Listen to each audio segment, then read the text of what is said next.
నేను అసలు YouTube channel ఎందుకు స్టార్ట్ చేశాను, నా పేరేంటి, అసలు నేను చదువుకున్నానా లేదా, అసలు యూట్యూబ్ చదువుకున్నాను, వీటికి సంబంధించినవన్నీ కూడా ఈ లాంగ్ వీడియోలో నీట్గా క్లియర్గా ఎక్స్ప్లెయిన్ చేశాను. సో వీడియోని ఎంతవరకు చూడండి.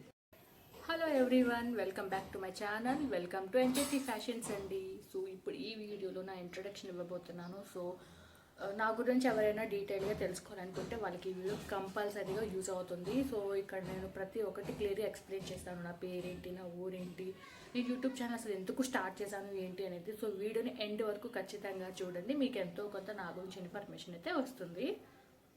సో ఫస్ట్ నేను నా పేరుతో స్టార్ట్ చేస్తాను. సో అందరికీ తెలిసి ఉండకపోవచ్చు నా పేరు ఏంటి అని చెప్పేసి, చాలామందికి తెలుసు కూడా ఉండుండొచ్చు. సో నా పేరు అయితే రమ్య అనమాట, ఓన్లీ రమ్య మాత్రమే. కానీ నేను నా ఛానల్కి ఎన్జేటీ ఫ్యాషన్స్ అనే పేరు ఎందుకు పెట్టాను అనేది ఎవరైనా గెస్ట్ చేశారా? సో ఎవరైనా గెస్ట్ చేయకపోతే నేను చెప్తాను. సో ఎన్జేటీ ఫ్యాషన్స్ అనేది నా యూట్యూబ్ ఛానల్ పేరు. రమ్య ఎందుకు పెట్టుకోలేదో కూడా నేను మీకు క్లియర్గా ఎక్స్ప్లెయిన్ చేస్తాను. సో సెకండ్ వచ్చేసి మీది ఏ ఊరు అని అడుగుతుంటారు కదా. సో మాదైతే మాత్రం ప్రాపర్గా ఒంగోలు, ప్రకాశం డిస్టిక్ అనమాట. సో మా అమ్మ వాళ్ళైనా మా నాయనమ్మ వాళ్ళైనా కూడా కంప్లీట్గా ఒంగోలు అనమాట. అంటే నేను పుట్టింది కానీ పెరిగింది చదువుకుంది ఎవ్రీథింగ్ మొత్తం కూడా ఒంగోలులోనే. మా హస్బెండ్ది సపరేట్, నేను అది కూడా చెప్తాను. అండ్ నా ఏజ్ గురించి, సో నా ఏజ్ నేను చెప్పదలుచుకోలేదు, వీడియో లాస్ట్లో చెప్తాను. సో ఈ గ్యాప్లో ఈ వీడియో ఎండ్ అయ్యేలోపు నా ఏజ్ ఎంత అని మీరు అనుకుంటున్నారో కూడా కింద ఖచ్చితంగా కామెంట్ చేయండి. చూద్దాం అసలు నా ఏజ్ మీరు ఎక్కువ అనుకుంటున్నారా లేకపోతే తక్కువ అనుకుంటున్నారా, కింద కామెంట్స్ చేస్తే దాన్ని బట్టి నేను రెస్పాండ్ అవుతాను. కానీ ఈ వీడియో ఎండ్లో అయితే నా ఏజ్ కూడా చెప్తాను. కాబట్టి ఈ గ్యాప్లో మీరు ఎవరైనా కామెంట్ చేయదలుచుకుంటే ప్లీజ్ కింద కామెంట్ చేయండి. అండ్ నెక్స్ట్ ఫోర్త్ వన్ వచ్చేసి నా ఎడ్యుకేషన్ గురించి కూడా చెప్పాలనుకుంటున్నాను. సో నేను చదువుకున్నది అయితే బీటెక్ సివిల్ ఇంజనీరింగ్ అనమాట. నేను చదువుకునేది కూడా ఒంగోలులోనే, ఒంగోలు ప్రకాశం డిస్టిక్లోనే, అంటే అక్కడ పెళ్ళూరు దగ్గర అనుకుంటా. Pace Institution of Technology and Sciences అనే కాలేజీలో, నేను పేస్ కాలేజీలో నా బీటెక్ని కంప్లీట్ చేశాను. నేను 2022 బ్యాచ్ అనమాట. సో బీటెక్ చదువుకున్న వాళ్ళు ఎవరైనా, పేస్ కాలేజ్లో చదువుకున్న వాళ్ళు ఎవరైనా ఉంటే, సో వాళ్ళు ఎవరైనా ఈ వీడియో చూస్తుంటే ప్లీజ్ కింద కామెంట్ చేయండి. మీది ఏ బ్యాచ్, లేకపోతే మీ ఏ బ్రాంచ్ అయినా, లేకపోతే మీరు ఏ ఇయర్ అనేది నాకు కింద కామెంట్ చేయండి. సో ఎవరైనా ఉంటే నాకు కూడా చాలా హ్యాపీగా ఫీల్ అవుతుంది, మా కాలేజ్ వాళ్ళు కదా అని చెప్పేసి. సో సివిల్ ఇంజనీరింగ్ అనమాట నేను, నాది 2022 బ్యాచ్. నా బ్యాచ్ వాళ్ళు ఎవరైనా ఉన్నా కూడా ప్లీజ్ నాకు చెప్పండి. సో అదనమాట, నేను చదువుకుంది అయితే ఇంకేం చదువుకోలేదు, జస్ట్ బీటెక్ చేసేసాను. జస్ట్ బీటెక్ సివిల్ ఇంజనీరింగ్ అయితే చేశానమాట. నెక్స్ట్ ఇప్పుడు నేను ఏదైనా జాబ్ చేస్తున్నానా అంటే నేను ఏ జాబు చేయట్లేదు. సో పెళ్ళైపోయిన నాకు చదువు అయిపోయిన వెంటనే నాకు ఒక జాబ్ అయితే మా బ్రదర్ చూశారు కిమ్స్ హాస్పిటల్లో. అక్కడ నేను చదువు అయిపోయిన వెంటనే జాయిన్ అయిపోయాను. ఏదో ఎంతో కొంత మనీ వస్తాయి కదా, అంటే 4 ఇయర్స్ బ్యాక్ అనుకుంటా. సో అప్పుడు మా పేరెంట్స్కి ఎంతో కొంత మనీ యూజ్ అవుతాయని చెప్పేసి ఒక 10,000కి నేను ఫస్ట్ నా శాలరీ అదే అనమాట. సో నా పేరెంట్స్కి ఇంట్లో ఖాళీగా కూర్చోటం కంటే కూడా ఎంతో కొంత యూజ్ అవుతాయని చెప్పేసి అక్కడ జాయిన్ అయ్యాను. కిమ్స్ ఫార్మసీలో క్యాషియర్గా జాయిన్ అయ్యాను అనమాట. సో అక్కడ వాళ్ళు కూడా చాలామంది తెలుసు, అక్కడ వాళ్ళు ఎవరైనా కూడా వీడియో చూస్తుంటే say hi to me. So అక్కడ చేస్తూ ఉండగా నాకు పెళ్ళి అయిపోయింది. సో అక్కడ నేను అరౌండ్ 8 to 9 months వరకు చేశాను. సో అదే అనమాట, పెళ్ళైన తర్వాత నాకు చేయాలని లేదు, బికాజ్ చదువు అయిపోయిన వెంటనే జాబ్లోకి వెళ్ళిపోయాను. అట్లా గ్యాప్ కూడా లేదు, నాకు రిజల్ట్స్ రాకముందే జాయిన్ అయిపోయాను. ఎందుకంటే అక్కడ ఆ టైంలో ఆ పోస్ట్ రెడీగా ఉందని చెప్పేసి నేను వెళ్ళిపోయాను. ఆ తర్వాత వెంటనే పెళ్ళి, సో వెంటనే పిల్లలు. నేనేమనుకుంటున్నానంటే I want to take rest, అంటే నాకు కొంచెం స్ట్రెస్ తగ్గించుకోవటానికి కానీ కొంచెం లైఫ్లో ఎంతో కొంత రిలీఫ్ ఉండాలి అనిపించింది. నాకు ఎందుకు జాబ్ చేయాలన్న ఇంట్రెస్ట్ ఇప్పటికి కూడా లేదు. సో అందుకనే నాకెందుకు అనిపించింది. సో అక్కడ నుంచి నా జాబ్ కూడా కొంచెం లాంగ్ ఉంటుంది, అందుకని నేను జాబ్ చేయాలని అయితే లేదు. అందుకే నేను పెళ్ళికి ముందు జాబ్ని కూడా క్విట్ చేసేసాను. జాబ్ని క్విట్ చేసిన తర్వాతే నేను పెళ్లి చేసుకున్నాను అనమాట. సో ఇప్పుడైతే నేను ఏ జాబ్ చేయట్లేదు, ఇంట్లో హౌస్ వైఫ్గా ఉంటున్నాను అంతే. ఇంకా 5th వన్ వచ్చేసి నా మ్యారేజ్ గురించి. నా మ్యారేజ్ నేను ఇలా జాబ్ చేస్తున్నప్పుడే మా తాతయ్య వాళ్ళు మా అమ్మ వాళ్ళు కలిసి నాకు ఒక మ్యాచ్ అయితే చూశారు. దాంట్లో ఇది ఒకటి కన్ఫర్మ్ అయింది, అంతే చేసేసుకున్నాను. అదే అనమాట, ఇంకా ఏముంది చెప్పడానికి. నా ఫ్యామిలీ గురించి చెప్తే, మా ఫ్యామిలీలో నేను, మా అత్తయ్య, మా హస్బెండ్ అండ్ 2 పిల్లలు ఉంటారనమాట. సో మా హస్బెండ్ పేరు వచ్చేసి రాజు అండ్ మా అత్తయ్య గారి పేరు అనురాధ. మా 2 పిల్లల పేరు వచ్చేసి, ఒక ఫస్ట్ అబ్బాయి పేరు నిత్యతేజ్, సెకండ్ అబ్బాయి పేరు జోయల్ తేజ్ అనమాట. సో ఇది నా ప్రాపర్ ఫ్యామిలీ. సో నా ఛానల్ నేమ్ గురించి కూడా చాలామందికి అసలు ఎన్జేటీ ఫ్యాషన్స్ అనే పేరు ఎందుకు పెట్టానని ఎవరికైనా స్ట్రైక్ అయిందా? సో నా పేరేమో రమ్య అని చెప్తున్నాను, ఛానల్ నేమ్ ఏమో ఎన్జేటీ ఫ్యాషన్స్ అని చెప్తున్నాను, ఏంటి అనుకుంటారేమో. యాక్చువల్గా నేను ఛానల్ స్టార్ట్ చేసింది నా శారీస్, అంటే శారీ బిజినెస్ చిన్నగా ఇంట్లో నేను పెట్టుకున్నాను. ఆ శారీ బిజినెస్ చేసుకుంటూ వాటిని యూట్యూబ్లో అప్లోడ్ చేద్దాం అన్నట్టుగా అనుకున్నాము. నేను మా హస్బెండ్ అనుకోకుండా అన్ఎక్స్పెక్టెడ్గా అనుకుంటూ సరే యూట్యూబ్ కూడా స్టార్ట్ చేద్దాం అన్నట్టుగా అనుకుంటూ సరే ఏం పేరు పెడదామని అనుకుంటే మన పిల్లల పేరు కలిసేటట్టుగా పెట్టుకుందాం, కానీ అదే ప్రాపర్గా మన అబ్బాయి పేరే కాకుండా కొంచెం డిఫరెంట్గా యూనిక్గా పెడదాం అని అయితే అనుకున్నాము. సో అప్పుడే మాకు వచ్చిన ఆలోచన, మా పెద్ద అబ్బాయి పేరు నిత్య తేజ్, చిన్న అబ్బాయి పేరు జోయల్ తేజ్ అనమాట. సో ఇద్దరి పేర్లో కామన్ ఉండేది లాస్ట్లో తేజ్ అనేది. సో ఇద్దరి పేర్లను కలిపి ఫస్ట్ అబ్బాయి పేరులో ఎన్ను, చిన్న అబ్బాయి పేరులో జోయల్, రెండిట్లో కామన్గా ఉండేది టీ అనమాట, తేజ్. సో ఎన్జేటీ ఫ్యాషన్స్ అని అయితే అనుకున్నాము. అన్ఎక్స్పెక్టెడ్గా అనుకున్నా కూడా మాకెంతో చాలా యూనిక్గా అనిపించింది. అంటే యూట్యూబ్లో మనం ఆ పేరు పెడుతున్నామంటే ఇంకొకరికి ఉండకూడదు కదా. సో అందరికీ ఉండే పేరే పెడితే అంత యూనిక్నెస్ అనేది ఉండదు. అందుకనే నేను మా వారు డిస్కస్ చేసుకొని ఎన్జేటీ ఫ్యాషన్స్ అనే పేరు అయితే పెట్టాను.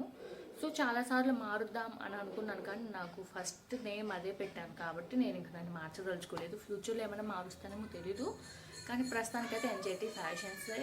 సో పక్కన డిస్టర్బెన్స్ని దయచేసి ఇగ్నోర్ చేయండి. సో మాది ఇక్కడ కాలనీలో చిన్న చిన్న సౌండ్స్ వస్తూ ఉంటాయి కాబట్టి please ignore. So last one వచ్చేసి అసలు నేను యూట్యూబ్ ఎందుకు స్టార్ట్ చేశానో కూడా చెప్పాలనుకుంటున్నాను. బికాజ్ దానికి 2 రీజన్స్ ఉన్నాయండి నేను యూట్యూబ్ స్టార్ట్ చేయడానికి. ఫస్ట్ అయితే నాకు ఇంట్రెస్ట్తో ప్యాషన్తో నేను స్టార్ట్ చేశాను. బికాజ్ నాకు చిన్నప్పుడు అంటే మనం కొంత ఏజ్ వచ్చినప్పటికి మనం చాలా వ్లాగ్స్ కానీ చాలామందిని చూసి ఇన్ఫ్లుయెన్స్ అవుతూ ఉంటాం కదా, ఇన్ఫ్లుయెన్స్ని చూసి మనమే ఇన్ఫ్లుయెన్స్ అవుతాము. సో అలా నాకు ఒక డ్రీమింగ్లా అయిపోయింది, నేను యూట్యూబ్ స్టార్ట్ చేయాలి అనేది మైండ్లో ఉండిపోయింది. అనుకుంటామే కానీ దాన్ని బయటకు పెట్టేవాళ్ళం కాదు. ఇంకొకటి ఏంటంటే ఎంతో కొంత మనీ ఎర్న్ చేస్తామనేది, అది సెకండరీ అనమాట. ఫస్ట్ అయితే మా హస్బెండ్ కూడా ఉండే, పెళ్ళైన తర్వాత కూడా చాలాసార్లు అన్నారు యూట్యూబ్ స్టార్ట్ చేయొచ్చు కదా, ఏదో మనం మన విలేజ్కి సంబంధించి మనం ఏదో ఒకటి పెట్టుకుంటాము, స్టార్ట్ చేయొచ్చు కదా అన్నారు. నేను కూడా అన్నాను ఓకే స్టార్ట్ చేద్దాము, కానీ ఆ ఎడిటింగ్లు అవి మన వల్ల కాదు, ఈ పిల్లలు ఫ్యామిలీతో మన వల్ల కాదు అని చెప్పేసి నేను ఇగ్నోర్ చేసేదాన్ని. ఇంకా అన్ఎక్స్పెక్టెడ్గా నేను మా వారు కూర్చొని డిస్కస్ చేసుకుంటూ నేను శారీ బిజినెస్ పెడుతున్నాను కదా, సో ఆ శారీస్ అన్నింటిని కూడా నీట్గా అప్లోడ్ చేసుకుంటానంటే ఓకే నీ ఇష్టం పెట్టుకో, ఇబ్బంది లేదు అన్నారు. నేను ముందుగా అన్ని ప్రాపర్గా మా హస్బెండ్కి చెప్పి ఇదిగో ఇలా ఉంటుంది ఛానల్ అనేది, సో ఇలా ఉంటుంది, నెగిటివ్ కామెంట్స్ ఉంటాయి, ఇట్లాగా ప్రతి ఒక్కటి నేను ఆయనకు చెప్పి ఇట్స్ ఓకే అని చెప్పేసి ఇద్దరం క్లియర్గా మాట్లాడుకొని ఆయన ఒప్పించుకున్నాక నేను యూట్యూబ్ ఛానల్ అయితే స్టార్ట్ చేశానండి. సో అప్పుడు ఫస్ట్లో నేను శారీస్ పెడుతూ ఉండగా ఒక్కసారిగా స్టాక్ అయిపోయింది, నేను తేడానికి టైం పట్టింది. సో ఆ నెక్స్ట్ డే యూట్యూబ్లో అప్లోడ్ చేయడానికి ఏ వీడియో లేదు. ఇంకా అప్పుడు అనుకుంటూ నాకు గెట్ రెడీ విత్ మీస్ అని ఇలా 1 by 1 పెట్టుకుంటూ వచ్చాను. ఆ తర్వాత వంటలు పెట్టాను, ఇలా మిక్స్డ్ కంటెంట్ అయిపోయింది. ఈరోజు నాకు సబ్స్క్రైబర్స్ తక్కువ ఉండడానికి కూడా మెయిన్ రీజన్ అది. నేను తెలివి తక్కువగా చేసిన పని ఏదైనా ఉండదు, అంటే మిక్స్డ్ కంటెంట్ ఎప్పుడూ కూడా పెట్టకూడదు. ఒకటే కంటెంట్ మీద వెళ్ళుంటే ఈరోజు నేను సక్సెస్ అయ్యేదాన్నేమో. సో ఇప్పుడు నేను ఒక 1 month నుంచి బాగా గట్టిగా రియలైజ్ అయిపోయి ఒకటే కంటెంట్ని పెడుతున్నాను. సో అదనమాట ఫస్ట్ రీజన్. అయితే సెకండ్ రీజన్ వచ్చేది మనీ అని. నేను మీకు ఇంతకే చెప్పాను నాకు జాబ్ చేయాలని లేదు అనేసి, చదువుకున్నంత మాత్రాన జాబే చేయాలని లేదు.